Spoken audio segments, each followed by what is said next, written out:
ஆகாஷ்வாணி.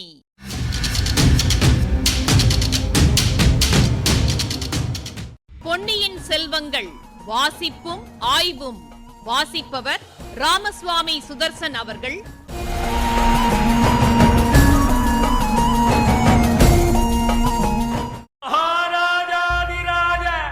ராஜகம்பீர ராஜமார்த்தாண்ட ராஜகுலோத்துங்க ராஜகுலதிலக ஈரேழு 14 லோகத்தின் அதிபதி பாரா.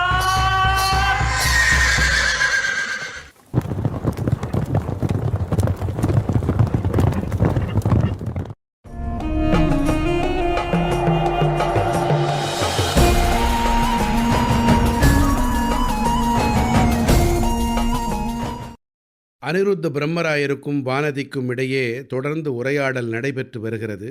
எப்படி அருள்மொழிவர்மர் இலங்கையிலே ராஜ துரோகத்தை, அரசாங்கத்துக்கு எதிரான சதியில் ஈடுபட்டார் என்பதை அனிருத்த பிரம்மராயர் வானதியிடம் கூற, அதை வாதங்களை கொண்டு வானதி முறியடித்து கொண்டு வந்தாள். இதனையும் கேட்டுவிட்டு அனிருத்தர் லேசாக சிரித்துக்கொண்டே, பெண்ணே, அருள்மொழிவர்மருக்காக நீ இவ்வளவு ஆத்திரமாக பரிந்து பேசுவதை கேட்பவர்கள் என்ன நினைப்பார்கள் தெரியுமா? நீங்கள் இருவரும் காதலர்கள் என்று நினைப்பார்கள் என்றார். ஐயா, தாங்கள் இப்போது கூறியதில் பாதி மட்டும் உண்மை. நான் அவருக்கு என் உள்ளத்தை பறிகொடுத்திருப்பது மெய்தான். இதை தங்களிடமிருந்து நான் மறைக்க விரும்பவில்லை. ஆனால் அவர் இந்த அனாதை பெண்ணுக்கு தன் உள்ளத்தில் இடம் கொடுப்பதற்கு நியாயமில்லை. வானத்தில் ஜொலிக்கும் சந்திரன் மீது அன்றில் பறவை காதல் கொள்ளலாம்.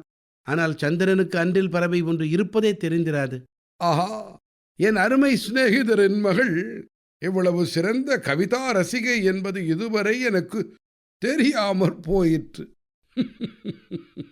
இளைய பிராட்டி குந்தவையின் அந்தரங்கத் தோழி அல்லவா நீ என்றார் முதன் மந்திரி. போதும் போதும், தங்கள் புகழ்ச்சியை கேட்க நான் விரும்பவில்லை. ஒன்று, என்னை என் வழியே போவதற்கு விடுங்கள். இல்லாவிடில் உங்கள் ஆட்களை அழைத்து கட்டளையிடுங்கள். பெண்ணே, கொஞ்சம் பொறு. பொன்னியின் செல்வரை பற்றி உனக்கு எவ்வளவோ விவரங்கள் தெரிந்திருக்கின்றன. ஆகையால் அவர் இப்போது இருக்கும் இடமும் உனக்கு அவசியம் தெரிந்திருக்க வேண்டும். அதை மட்டும் சொல்லிவிடு. உன்னை உடனே உன் பெரிய தந்தையிடம் அனுப்பி வைக்கிறேன். அவர் இலங்கையிலிருந்து திரும்பி வந்து கொண்டிருக்கிறார். இத்தனை நேரம் மதுரைக்கு வந்திருப்பார். ஐயா, தங்களை போன்ற வஞ்சம் நிறைந்த மனிதருடன் சிநேகமாயிருப்பவர் என்னுடைய பெரிய தந்தை அல்ல. எனக்கு உற்றார் உறவினர் யாரும் இல்லை. இளவரசரை பற்றி எல்லோரும் அறிந்திருப்பதையே நான் சொன்னேன். வேறு எதுவும் என்னிடமிருந்து தாங்கள் தெரிந்து கொள்ள முடியாது. வீண் தாமதம் செய்ய வேண்டாம். தாமதம் செய்யக்கூடாதுதான். பலமாக மழை வரும் போல இருக்கிறது. மழை மட்டும் தானா வரும்? தங்களைப் போன்றவர்கள் உள்ள இடத்தில் இடி, மின்னல், பிரளயம் எல்லாம் வரும். வானதியின் கூற்றை ஆமோதிப்பது போல அந்த சமயம் ஒரு நெடிய மின்னல் வானத்தின் ஒரு முனையிலிருந்து இன்னொரு முனை வரை பாய்ந்தோடி ஜொலித்துவிட்டு மறைந்தது. மின்னல் மறைந்து இருள் சூழ்ந்ததும் அண்ட கடாகங்கள் அதிரும்படியான பேரிடி ஒன்று இடித்தது.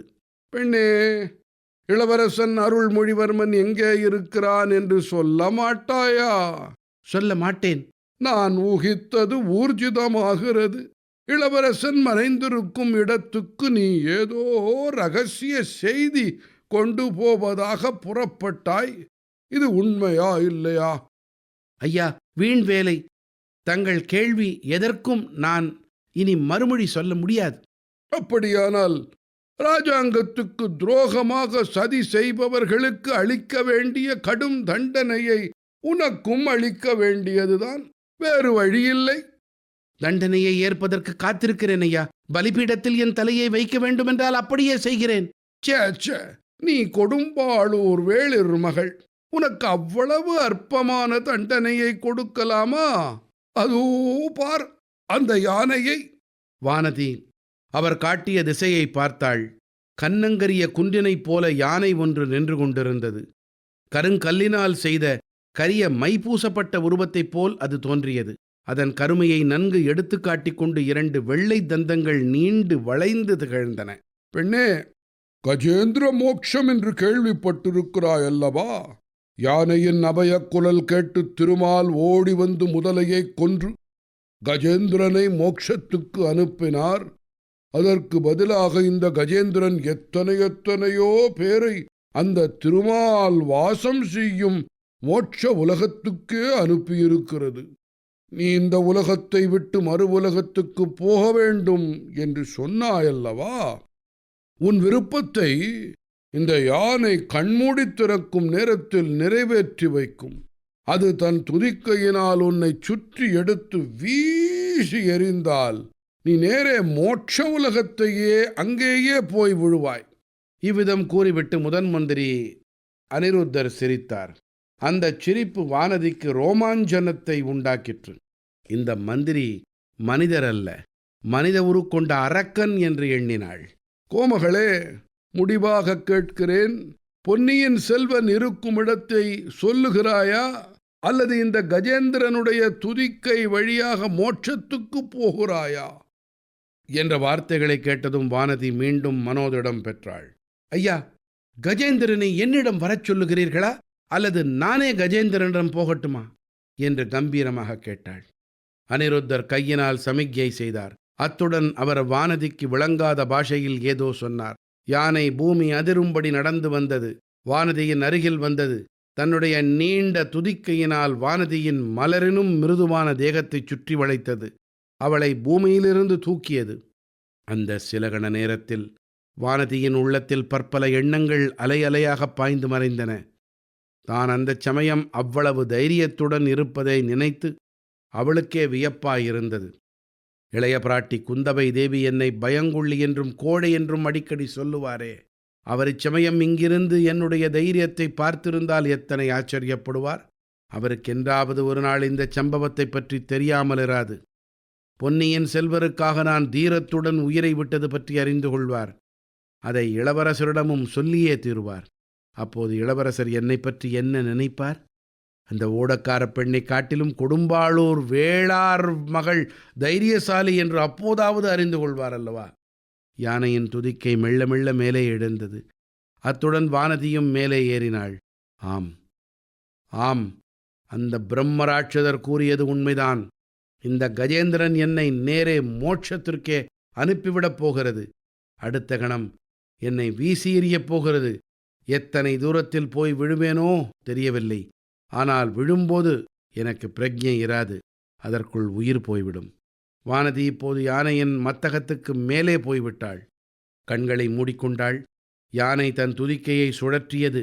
வானதியை விசிறி எறிவதற்கு சித்தமாயிற்று. அந்த சமயத்தில் கடவுள் அருளால் வானதி தன் சுய நினைவு இழந்து விட்டாள். நம் கதாநாயகிகளில் ஒருத்தியான வானதி அடிக்கடி நினைவு இழக்கும் வழக்கம் வைத்து கொண்டிருக்கிறாள் அல்லவா? இந்த ஒரு தடவை மட்டும் நேயர்கள் அதை பொறுக்கும்படி வேண்டுகிறோம். ஏனென்றால் அவளுடைய நோய் நீங்கும் காலம் நெருங்கிவிட்டது. வானதிக்கு நினைவு சிறிது வந்தபோது முதலில் அவள் ஊசலாடுவது போல தோன்றியது. பின்னர் அவள் தான் வானவெளியில் பிரயாணம் செய்து கொண்டிருப்பதாக எண்ணினாள். ரிம் ரிம் ஜிம் ஜிம் என்று மழைத்தூறலின் சத்தம் கேட்டது. குளிர்ந்த காற்று குப் குப் என்று உடம்பின் மீது வீசிற்று. அதனால் தேகம் சிலிர்த்தது. சரி சரி, மேகமண்டலங்களின் வழியாக வானுலகிற்கு போய்க் கொண்டிருக்கிறோம் என்று எண்ணினாள். சுற்றிலும் இருள் சூழ்ந்திருந்தது. இடையிடையே மின்னல் வெளிச்சம் பளிச்சிட்டு மறைந்தது. முதன் மந்திரி கடைசியாக கஜேந்திர மோட்சத்தை பற்றி கூறியதும், யானை அதன் துதிக்கையினால் தன்னை சுற்றி வளைத்து தூக்கியதும் லேசாக நினைவு வந்தன. முதன் மந்திரி அனிருத்தர் கூறியபடியே நடந்துவிட்டது. மண்ணுலகில் என் ஆயுள் முடிந்து இப்போது மோட்சத்துக்கு போய்க் கொண்டிருக்கிறேன். மோட்ச உலகில் தேவர்களையும் தேவிகளையும் பார்ப்பேன். ஆனால் எல்லா தேவர்களிலும் என் மனத்துக்குகந்த தெய்வமாகிய அவரை அங்கே நான் பார்க்க முடியாது. மனத்துக்கு இன்பமில்லாத அத்தகைய மோட்ச உலகத்துக்குப் போவதில் என்ன பயன்? அடடே, இதென்ன ஊசலாட்டம்! உடம்பை இப்படி தூக்கி தூக்கி போடுகிறதே. ஆனால் தலை வைத்திருக்கும் இடம் மெத்தென்று சுகமாயிருக்கிறது. தாயின் மடியைப் போல இருக்கிறது. ஏன், தாயைக் காட்டிலும் என்னிடம் பிரியம் வாய்ந்த இளைய பிராட்டியின் மடியையும் போல இருக்கிறது. ஆ, குந்தவை தேவி இப்போது பழையாறையில் என்ன செய்து கொண்டிருக்கிறாரோ? என்னை பற்றி செய்தி அவருக்கு இதற்குள் எட்டியிருக்குமோ? இப்பகுதியின் ஆய்வினை வழங்குகிறார் ஐங்கரன் அவர்கள். மனம் மிக மிக நுட்பமானது, விசித்திரமானது. காரணம், மனத்தை மனத்தால் மட்டுமே ஆராய முடியும். அதனால தான் உளவியல் எதையும் அறுதியிட்டு சொல்வதில்லை. பொதுவாக குழந்தை பருவத்தில் ஏற்பட்ட அதிர்ச்சி ஆளுமை பிளவு என்கிற கோட்டத்தை உருவாக்கி அந்த அதிர்ச்சியின் தாக்கத்திலிருந்து மனத்துக்கு பாதுகாப்பு அளிக்குதாம்.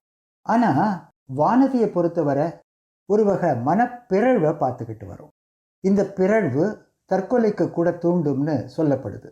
வானதி அந்த எல்லை வரை போனதையும் பார்த்தோம். இப்போ எந்த ஊருக்கும் போக விரும்பலை, இந்த உலகத்தை விட்டே போக விரும்புகிறேன் என்ன வெறி கொண்டு பேசினவளை குற்றஞ்சாட்டி அதிர்ச்சி வைத்தியம் பண்ணிட்டார் அனிருத்தர். அன்னைக்கு நமனை அஞ்சோம்னு அப்பர் காட்டின வீரத்தை இன்னைக்கு இவளிடம் காணுகிறோம். நேயர்களே, கதை ஓட்டத்துக்கு இடையில இடம்பெறுகிற பெயர்கள், அரிய தொடர்கள், செய்திகள், இதையெல்லாம் சற்று விரிவாக பார்த்துக்கிட்டு வரோம் இல்லையா? இந்த பகுதியில் அன்றில் பறவை காதலுக்கு சிறந்த இலக்கணமாக திகழும் இதை கிரௌஞ்ச பக்ஷின்னு குறிப்பிடுது ஒன்று. துணையுடன் சேர்ந்தே வாழும், பிரிய நேரிட்டா உயிர் வாழாது. மன்றிரும் பெண்ணை மடல் சேர் அன்றில் நன்று அறை கொன்றனர் அவர் என கலங்கிய என் துயர் அறிந்தனை நரறியோ எம்போல இன்துணை பிரிந்தாரை உடையையோ நீ. கலித்தொகையின் நெய்தல் திணைப்பாடல். அன்றில் பறவையே தன் துணையை பிரிந்தவர்கள் படும் துன்பம் இதுவென்று உணர்ந்து என்னைப் போலவே நீயும் உன் துணையை பிரிஞ்சு வருந்தி அழுகிறாயோ. அடுத்து அண்ட கடாகங்கள். அண்டம் பற்றிய கற்பனையின் அடிப்படையில் உருவான தொடர். அண்டகோளத்தின் ஓடு அல்லது இந்த பூமி உருண்டையின் ஓடுன்னு கொள்ளலாம். கஜேந்திர மோக்ஷம் அனைவரும் அறிந்த புராண வரலாறு. மூலமே என்ற கரிமுன் வந்திடறு தொலைத்து நீலமேகம் போல் நின்றான். பிள்ளை பெருமாள் ஐயங்காரின் அருமையான சொல்லோவியம்.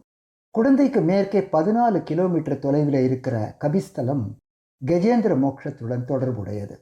சிறப்பு பெயர் கண்ணன் கவித்தலம். நல்லது. சுரர், அசுரர், அரக்கர் இவர்களுக்கு இடையில உள்ள நுட்பமான வேறுபாடுகளை பார்க்கலாம். சுரர் தேவர்கள், அசுரர் குணத்தில் தேவர்களுக்கு மாறுபட்டவங்க, அரக்கர் ராட்சசர் மனிதர்களுக்கு தீங்கு செய்பவர்கள். இந்த மூவருமே முக்குணங்களை சித்தரிப்பதாக கொள்ளணும். தேவர் சத்துவகுணமும் அசுரர் ரஜோகுணமும் அரக்கர் தமோ குணமும் கொண்டவர்கள். அதாவது ஒருத்தரிடமே இந்த 3 குணங்களும் வெவ்வேறு விகிதத்தில் இருக்கும் என்பதுதான் இதனுடைய உட்பொருள். மத்தகம் மஸ்தகம், யானையின் புடைத்த நெற்றி பகுதி. வானதிக்கு வியப்பா இருக்குது போல. அன்னைக்கு பொம்மை முதல்ல இது பொம்மை யானையோ?